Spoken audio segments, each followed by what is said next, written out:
ত্যায্য পুত্র কি পিতার সম্পত্তি পাবে? রক্তের সম্পর্ক কখনো মুখের কথায় পরিবর্তন বা পরিবর্ধন করা যায় না, এটি একটি স্থায়ী সম্পর্ক।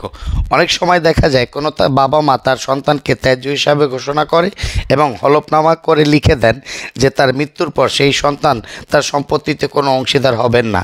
আমাদের সমাজে প্রচলিত ভুল ধারণা হলো, যদি কোনো বাবা মা তার সন্তানকে ত্যায্য হিসেবে ঘোষণা করেন তবে সেই সন্তান চিরতরে তার মা বাবার সম্পত্তির উত্তরাধিকার থেকে বঞ্চিত হবেন, যার আইনগত কোনো ভিত্তি নাই।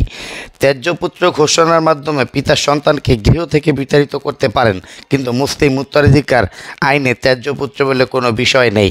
অর্থাৎ প্রচলিত আইনে ত্যায্য পুত্রের ঘোষণার আইনি কোনো ভিত্তি নেই। মুসলিম পারিবারিক আইনে স্পষ্টভাবে বলা আছে কে কারা সম্পত্তির উত্তরাধিকারী হবেন এবং তাদের অংশ কতটুকু হবে। ত্যায্য ঘোষণার মাধ্যমে কাউকে তার উত্তরাধিকারী থেকে বঞ্চিত করা যাবে না। মুসলিম আইনে দত্তক বা ত্যায্য পুত্র কোনোটির মাধ্যমেই উত্তরাধিকার সৃষ্টি হয় না বা ধ্বংস হয় না। অপরদিকে হিন্দু আইনে দত্তক পুত্রের আইনগত উত্তরাধিকার জন্মায় এবং ত্যায্য পুত্র ধারণাটা কিছুটা শর্ত সাপেক্ষে সম্পত্তি থেকে বঞ্চিত করা যায়, তাও বিস্তারিত আপনাদের সাথে আলোচনা করব। মুসলিম আইনে যে কেউ তার সম্পত্তি দান করতে পারে, তবে তার সম্পত্তি সর্বোচ্চ 1/3 বেশি দান করতে পারবে না। তবে পিতামাতা ইচ্ছা করলে তার সমস্ত সম্পত্তি সাবকবলা রেজিস্ট্রি মূলে দান করে দিয়ে সন্তানকে বঞ্চিত করতে পারেন। তবে সাবকবলা বা দান লিখিত রেজিস্ট্রিত না হলে ত্যায্য পুত্র বা ত্যায্য কন্যা ঘোষণা করলে সম্পত্তি থেকে বঞ্চিত করা যাবে না।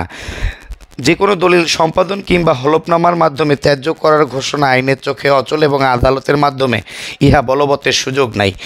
যদি এরকম ত্যায্য পুত্র ঘোষণা করা হয়, সেক্ষেত্রে মা বাবা যতটুকু সম্পত্তি রেখে যাবে ওই তাদের মৃত্যুর পর ত্যায্য পুত্র যাকে ঘোষণা করা হয়েছে তিনি উত্তরাধিকারী হবেন। যদি এমন হয় বাবা মা ত্যায্য পুত্র বলে সন্তানের ঘোষণা দিয়ে গেছেন এবং তার অংশীদারেরা সম্পত্তি থেকে বা তাকে বঞ্চিত করার চেষ্টা করছে, সেক্ষেত্রে ত্যায্য পুত্র বাটোয়ারার মামলা করতে পারেন। 1893 অনুযায়ী 500 টাকা কোর্ট ফি দিয়ে দেওয়ানি আদালতে বাটোয়ারার মামলা করে তিনি আইনের আশ্রয় লাভ করতে পারেন।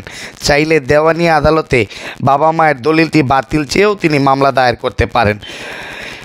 যারা সম্পত্তির উত্তরাধিকার থেকে বঞ্চিত হবে এমন কিছু আইনি বিধিনিষেধ আছে।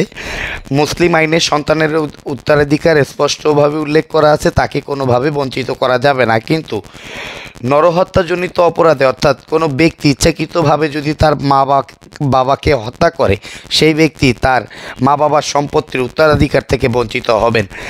যদি মুসলিম সন্তান ভিন্ন ধর্ম গ্রহণ করে, সেক্ষেত্রে তিনি উত্তরাধিকার থেকে বঞ্চিত হবেন।